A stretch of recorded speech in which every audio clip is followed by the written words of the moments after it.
Ito na yung honey, garlic, pork lempo natin. Set aside lang muna siya. Mula dun sa oil ni honey, garlic, pork lempo natin, ilalagay na natin itong mga gulay.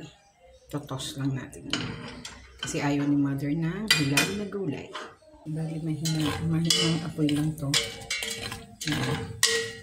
Kunin lang natin dyan yung mga savor, yung natira lang sa pork lempo natin. Ayan.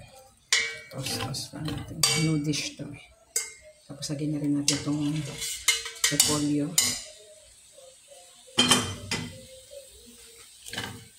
Tos lang natin dyan eh. Hanggang sa medyo ano lang siya. Makuha na yung mga ayan nasa ilalim mga brown dyan. Yung mga gulay na hinahalo natin. Ito yung mga, ayan, wala na dito. Nandito na lang sa side na yan.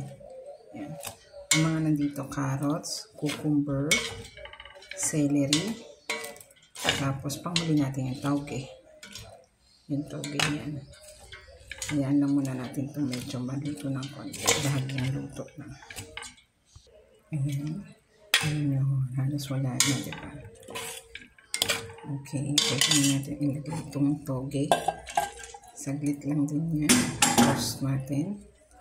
Tapos, final touch nito.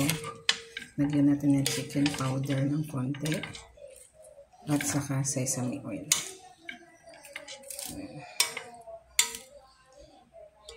Ayan. Lagyan na natin ng chicken powder.